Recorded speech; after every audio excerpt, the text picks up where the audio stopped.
Lantas apa maksud Kapolri menerbitkan aturan baru tentang penugasan polisi di luar institusi Polri, sementara Mahkamah Konstitusi tegas melarang polisi aktif menduduki jabatan sipil?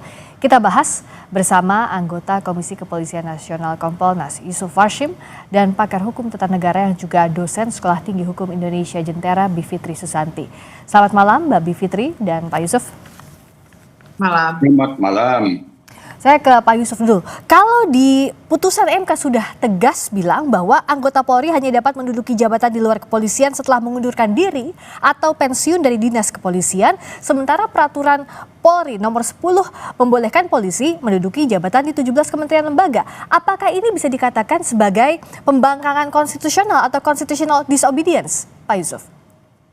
Iya, terima kasih Mbak Pris.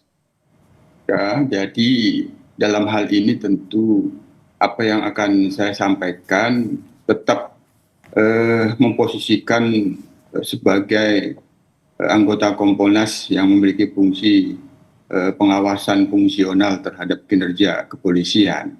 Nah, terkait dengan adanya Perkap nomor 10 tahun 2025 ini, dalam pemantauan kami memang ada proses yang melibatkan pihak-pihak selain daripada unsur pemerintah sebagaimana mekanisme di dalam pembentukan peraturan perundang-undangan, tapi juga ada melibatkan tim ahli hukum yang itu memang kita mencermati dan memantaunya. Tim ahli hukum yang dimintakan pendapat hukumnya terkait dengan akan dilakukan pembentukan Perkap ini memang memposisikan sebagaimana yang sudah ada di dalam Perkap nomor 10 tahun 2025.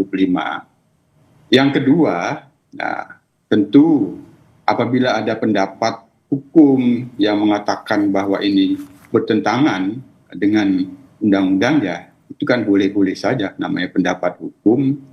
Tapi tentu untuk memberikan kepastian hukum, apakah benar ada pertentangan dengan undang-undang, di mana peraturan perundang-undangan yang dalam bentuk PP, Perpol, dan Perkap tentu memang tidak boleh bertentangan dengan undang-undang, maka tentu nantinya ada mekanismenya perlu dimohonkan ke Mahkamah Konstitusi. Hanya memang kalau kita cermati, ya fakta hukum putusan Mahkamah Konstitusi itu kan yang di dalam amarnya kan cukup jelas sebenarnya, yang dinyatakan tidak memiliki kekuatan yang mengikat sepanjang itu ada prasa atau tidak berdasarkan penugasan Kapolri, atau tidak berdasarkan penugasan Kapolri itu kan menjelaskan ayat 3 pasal 28, di mana anggota Polri yang dapat menduduki jabatan di luar kepolisian telah mengundurkan diri atau pensiun dari dinas kepolisian. Nah, penjelasannya kan ada dua. Satu, yang dimaksud dengan tugas kepolisian itu ada tugas di luar kepolisian itu tugas yang tidak punya sangkut paut dengan tugas kepolisian.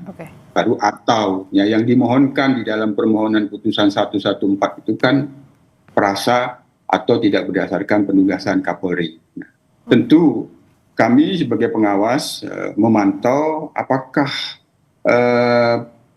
Perkap ini tidak memiliki landasan, ya sementara ya memang ini perlu dilakukan kajian secara mendalam. Tapi tadi yang sudah saya katakan, ada para ahli hukum yang telah dimintakan pendapat hukumnya juga, yang itu sudah tertuang bagaimana pendapat mereka itu tentu dirumuskanlah dalam Perkap itu. Tapi tentu barangkali perlu kita cermati bahwa di dalam putusan Mahkamah Konstitusi 114 itu ayat di halaman 180, di situ sebenarnya MK berpendapat di dalam halaman 180 putusan itu, Mahkamah perlu pendapat Mahkamah Konstitusi itu jabatan yang mengharuskan anggota Polri mengundurkan diri atau pensiun dari dinas kepolisian adalah jabatan yang tidak mempunyai sangkut paut dengan kepolisian. Baik. Yang dimana tentu merujuk pada Undang-Undang Nomor 20 Tahun 2023 yang itu disebut adanya nomenklatur jabatan ASN tertentu yang itu dapat diisi oleh anggota TNI dan anggota Polri yang memang di dalam pasal 19 Undang-Undang ASN tersebut memang sesuai dengan ketentuan Undang-Undang TNI dan Undang-Undang Polri. Itu dulu. Baik. Nah, Undang-Undang Polri-nya bagaimana mengatur? Nah, di pasal 28 itu hanya memang kita memahami sementara ini maksud daripada Perkap ini kan sebenarnya menjawab kebutuhan hukum yang tidak sesuai, di mana dua Perkap sebelumnya ada Perkap nomor 4 tahun 2017 yang mengatur penugasan di luar struktur, yang itu juga ada perubahannya Perkap nomor 12 tahun 2018 yang memang itu sudah berbeda. Rumusan namanya sudah berbeda.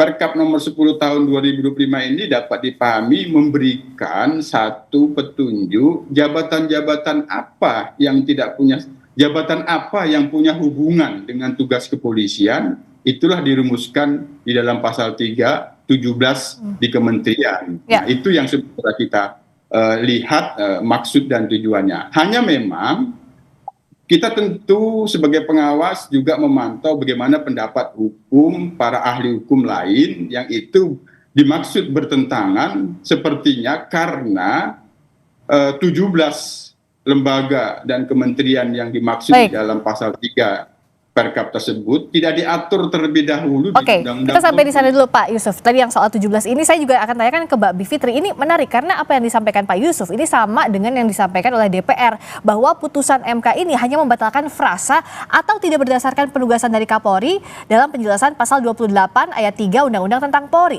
Nah, kalau dari sisi Mbak Bivitri, di mana poin ini ahli hukum menyatakan bahwa ini bertentangan dengan peraturan MK, putusan MK? Ya, jadi kita, kalau saya sih lugas saja ya, kita langsung lihat amar putusannya dan maknanya. Maknanya adalah pasal 28 ayat 3 Undang-Undang Polri itu harus dibaca berhenti pada anggota Polri dapat menduduki jabatan di luar kepolisian setelah mengundurkan diri atau pensiun dari dinas kepolisian. Titik. Nah, kemudian jabatan di luar kepolisian adalah jabatan yang tidak mempunyai sangkut paut dengan kepolisian. Titik. Nah, itu sebenarnya maknanya di situ. Ya, jadi jangan ditafsirkan berbeda dulu, satu. Kemudian yang kedua, jadinya kalau kita telaah satu persatu dari 17 itu tadi ya, saya kira akan kelihatan bahwa yang punya keterkaitan langsung dengan kepolisian sebenarnya adalah Kemenko Polkam misalnya. Kita masih bisa berdebat soal itu. Lembaga Ketahanan Nasional misalnya. Tapi yang lainnya sesungguhnya tidak.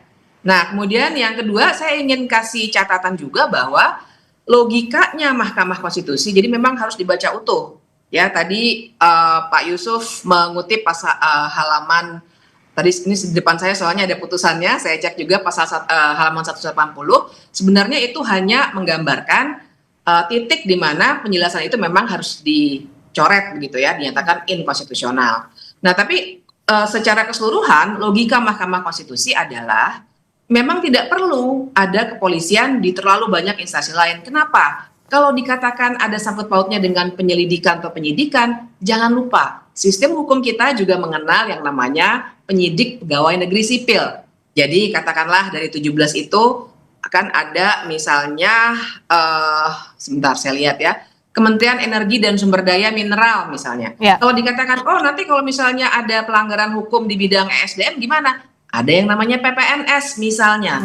Artinya kalau memang ada tugas kepolisian sesuai pasal 30 Undang-Undang Dasar 1945 ingin dilaksanakan di semua jajaran pemerintahan Republik Indonesia, bisa karena sudah ada KUHAP dan kemudian ada pejabat pegawai negeri sipil, maksud saya penyidik pegawai negeri sipil yang dikoordinasikan menurut KUHAP oleh Polri anyway. Jadi kan kalau misalnya ditafsirkan sedemikian rupa, apakah artinya di semua kementerian, di semua lembaga negara, jadi harus ada kepolisian? Kan saya kira itu tafsir yang sifatnya fatalistik ya. Nah, jadi kita harus lihat logika besarnya. Jadi kalau dijelaskan tadi para ahli sudah mengkaji dan beginilah keputusannya. Nah, barangkali dibuka saja ahlinya siapa, jadi kita bisa perdebatkan secara terbuka, secara keilmuan. Karena kalau bagi saya ini jelas sekali berbeda dengan yang dimaktubkan dimaksudkan dalam putusan Mahkamah Konstitusi tersebut. Nah, batu ujinya sekarang apa? Kalau ada perdebatan ini bertentangan atau tidak dengan putusan Mahkamah Konstitusi yang final dan mengikat, kita akan bahas di Sapa Indonesia Malam sesaat lagi.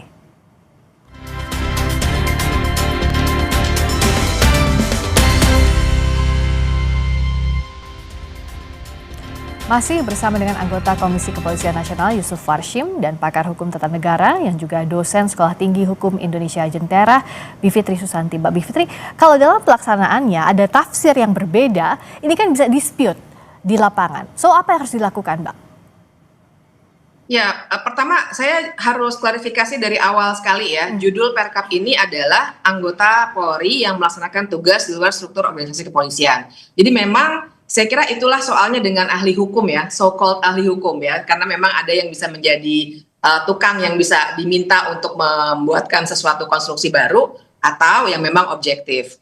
Nah, jadi dari seakan-akan memang dari judulnya itu ini adalah cara untuk melaksanakan putusan MK tersebut. Tapi sesungguhnya ini juga keliru ya, karena jiwa putusan MK adalah untuk meluruskan supaya tidak semuanya kepolisian kemudian bisa masuk ke berbagai kementerian termasuk 17 yang disebut di situ. Nah, bagaimana kalau ada dispute? Ini memang repotnya. Kalau ada dispute, tentu saja ukuran pertama adalah putusan Mahkamah Konstitusi dan putusan itu harus dilihat secara utuh. Tidak hanya amar putusan tapi juga pertimbangan hukum.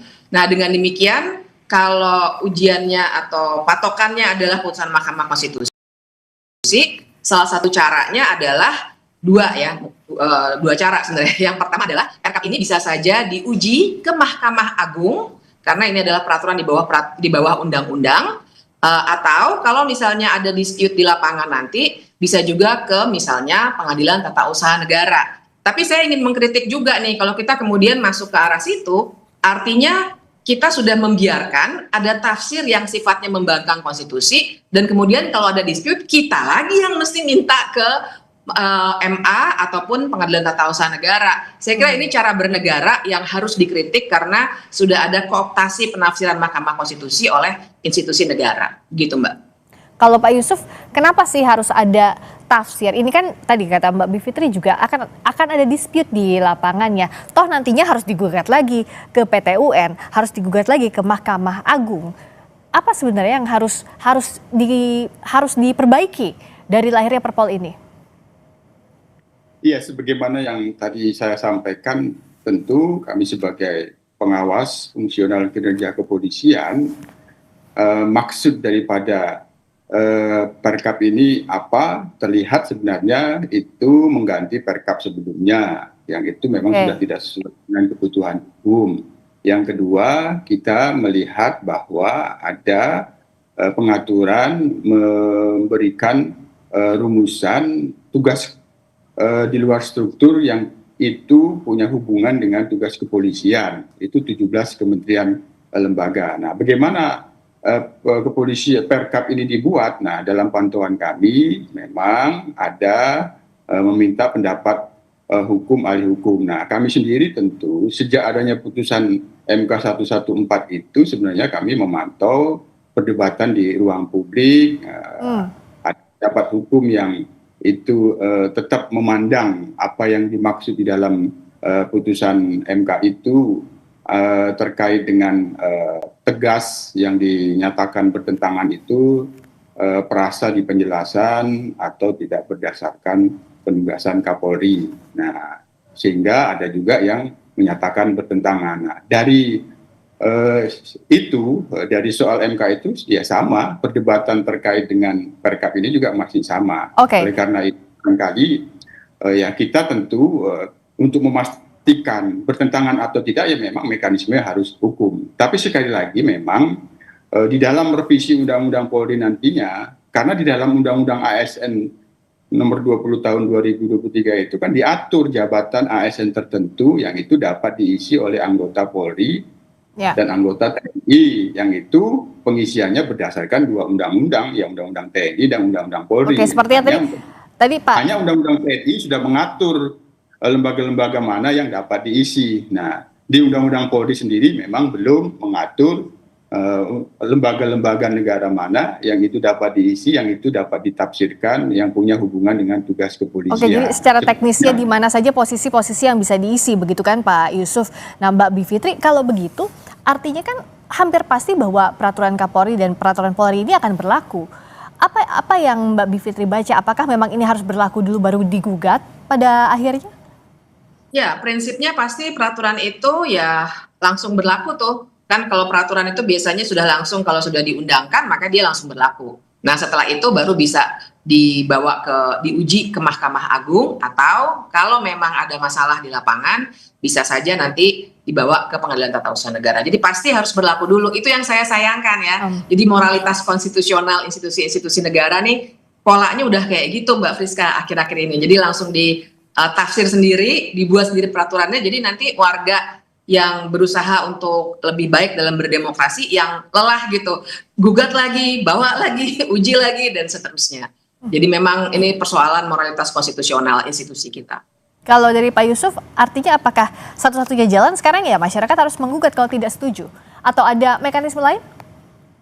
Ya itu soal membawa ke MA itu kan soal mekanisme hukum untuk memastikan apakah peraturan Perkap ini bertentangan dengan undang-undang atau tidak. Ya, itu siapapun berhak itu mengajukan itu. Tapi sekali lagi kami tetap terus melakukan pantauan bagaimana selanjutnya terkait dengan Perkap ini. Hanya memang dari berbagai macam pendapat hukum memang lebih baik ada revisi Undang-Undang Polri terkait dengan apa yang dimaksud dengan jabatan-jabatan yang dapat diisi oleh anggota kepolisian yang itu punya kaitan dengan tugas kepolisian. Tapi sebenarnya tadi Mbak Fitri itu sempat menyinggung pasal 3 itu ada yang boleh, ada yang tidak. Artinya ada tugas-tugas yang dapat diisi, jabatan-jabatan ASN yang dimaksud jabatan ASN tertentu yang dapat diisi anggota Polri itu, tadi saya mengutip di pasal 180 itu, di mana MK menegaskan jabatan yang mengharuskan anggota Polri mengundurkan diri atau pensiun dari dinas kepolisian itu ada jabatan yang tidak punya. Ini yang perlu diatur kembali, ya memang jalan terbaiknya itu melalui revisi Undang-Undang Polri, tapi sekali lagi apa yang dimaksud di dalam Perkap ini tentu ingin menjelaskan bahwa ada tugas-tugas yang itu di jabatan ASN tertentu dapat diisi oleh anggota kepolisian yang itu punya hubungan dengan tugas kepolisian, sementara dimaksud di dalam pasal 3 ada 17 kementerian. Yang itu tadi sebenarnya dikritisi oleh Mbak Fitri, ada yang masih punya hubungan, ada yang tidak. Itu tentu masukan nantinya. Baik, nah Mbak Bivitri bagaimana untuk tadi? Ada yang memang relate, ada yang tidak, ataukah memang peraturan yang harus direvisi? Apa peraturan yang harus ditinjau ulang, Mbak Bivitri?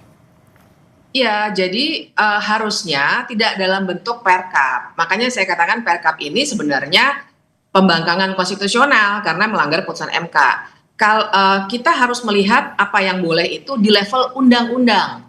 Jadi ketika saya katakan, Kementerian Koordinator Politik dan Keamanan bisa, itu karena di level undang-undang ataupun perpres yang membentuk kementerian, kita akan melihat bahwa ada perwakilan dari Polri. Ya, jadi mau tidak mau kan, nggak mungkin orang sudah pensiun terus mewakili Polri misalnya. Ya. Lembaga Ketahanan Nasional juga seperti itu. Nah, jadi konteksnya adalah kesesuaian bentuk peraturannya, dan kemudian yang kedua, perintah soal yang mewakili Polri secara resmi itu tidak seharusnya ada di peraturan Kapolri, tapi di level undang-undang yang mengatur kementeriannya masing-masing.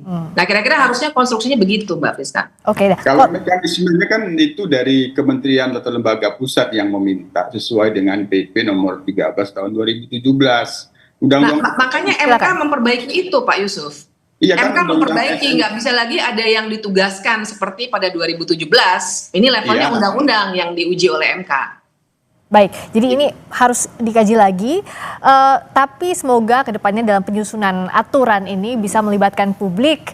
Jadi saat memang sudah diflorkan, ini tidak membuat dispute lagi di masyarakat yang akhirnya nanti ujungnya harus digugat lagi. Dan ini jadi jangan sampai ini jadi presiden sehingga setiap ada lahirnya undang-undang tidak sesuai atau tidak mengakomodasi kepentingan publik. Tapi yang jelas yang ini kita akan lihat dulu bagaimana nanti pelaksanaannya. Terima kasih Pak Yusuf Warshim, terima kasih juga Mbak Bivitri Susanti sudah hadir di Sapa Indonesia Malam.